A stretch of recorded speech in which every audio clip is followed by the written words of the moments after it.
वशीकरण के तांत्रिक प्रयोग।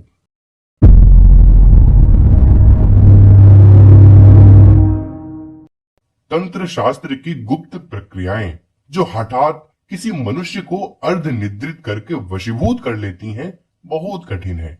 उनका अभ्यास खतरे से खाली नहीं। हर कोई न तो उन्हें कर सकता है और न सबके लिए उनकी आवश्यकता है। वह पात्र और अधिकारी का विषय है। कुपात्र उसे प्राप्त भी कर लें तो दुरुपयोग करेंगे और प्रभु की पवित्र सृष्टि में विष बोते फिरेंगे। इसी प्रकार अनाधिकारी इस ओर बढ़ेंगे तो उन खतरों में पड़ जाएंगे जो अक्सर तांत्रिक अभ्यासों में अनाड़ी साधकों को उठाना पड़ता है। इन सब बातों को ध्यान में रखते हुए एक सर्व सुलभ साधन का यहाँ उल्लेख कर रहे हैं। मानसिक साधन। मस्तिष्क में प्रेम शक्ति का स्थान कनपटी के ऊपरी भाग में है। अपने इस स्थान को जागृत करने के लिए निम्न प्रकार अभ्यास कीजिए। रात को 8 और 10 बजे के बीच किसी एकांत कमरे में जाइए। दरवाजे और खिड़कियां बंद कर लीजिए, जिसमें बाहर की खटपट सुनाई न पड़े और दृश्य दिखाई न पड़े। प्रकाश बहुत ही मंद हो। एक पतली बत्ती का दीपक टिमटिमाना या छोटी मोमबत्ती जला लेना पर्याप्त है। मेज कुर्सी का प्रबंध हो सके तो उत्तम है। न हो तो आसन पर 1 फुट ऊंची लकड़ी की संदूक को सामने रखकर उत्तराभिमुख बैठ जाइए। यह कहने की तो आवश्यकता ही नहीं है कि मल मूत्र से निवृत्त होकर एवं हाथ पांव मुख आदि धोकर अभ्यास पर बैठना चाहिए। आरंभ में पालथी मारकर मेरुदंड को सीधे रखते हुए आंखें बंद करके बैठ जाइए। 10 मिनट तक मन ही मन ओम, राम या जो मंत्र प्रिय हो उसे जपते रहिए और मन को एकाग्र करने का प्रयत्न कीजिए। 10 मिनट बाद जब बंद कर दीजिए और हाथों की दोनों कुहनियां मेज या संदूकची पर जमाइए तथा जबड़े के निचले भाग को हथेलियों पर रख लीजिए। उंगली को ऊपर कनपटी की ओर उठा दीजिए। इस प्रकार आपके दोनों हाथ दोनों गालों को ढक लेंगे।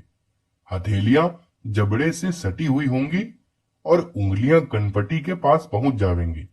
अब उंगली के पोरुओं को कुछ नीचे की ओर झुकाइए और कान के ऊपरी भाग की सीध कनपटी से तर्जनी, मध्यमा और अनामिका को उंगलियों के पोरुओं के अंतिम सिरे से सटा दीजिए।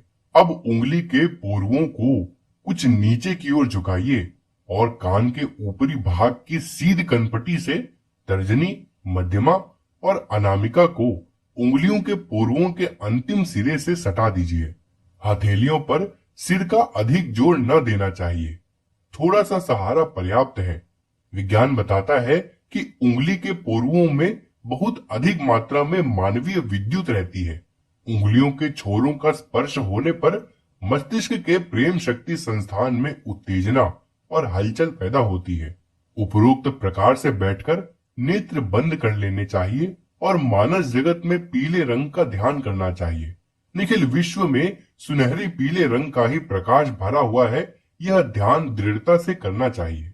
केवल पीले रंग का अनंत आकाश ही चारों ओर फैला हुआ देखने से मस्तिष्क के प्रेम केंद्रों में एक प्रकार का चुंबकत्व उत्पन्न होता है। जब जो मनुष्य प्रेम पूर्ण विचार कर रहा हो तो उसके मस्तिष्क से पीले रंग की किरणें फूटती हुई यंत्रों द्वारा देखी गई है। इसी प्रकार यह भी अनुभव किया जा चुका है कि जब मन में केवल पीले ही रंग का ध्यान हो तब प्रेम केंद्र उत्तेजित हो जाता है। कई बार परीक्षा के लिए पीले रंग का ध्यान करते हुए व्यक्तियों के शरीर पर जहरीले डंकों वाली मक्खियां और बिच्छू छोड़े गए, किंतु उन्होंने रत्ती भर भी कष्ट न दिया। एक आयरिश डॉक्टर शहद की मक्खियों का छत्ता नंगे शरीर होकर तोड़ लेता था। मक्खियां उसके चारों ओर भिनभिनाती रहती पर उसे जरा भी नुकसान न पहुंचाती थी। जिस व्यक्ति का वशीकरण करना हो उसको पीले रंग से रंगा हुआ ध्यान करने पर वह अपनी ओर आकर्षित होता है। अगर आपको हमारी यह वीडियो पसंद आई हो तो इसको लाइक करें, कमेंट और शेयर जरूर करें। साथ ही हमारे YouTube चैनल सब्सक्राइब कर बेल आइकन भी दबाएं ताकि आपको आने वाले वीडियोस की नोटिफिकेशंस मिलती रहें।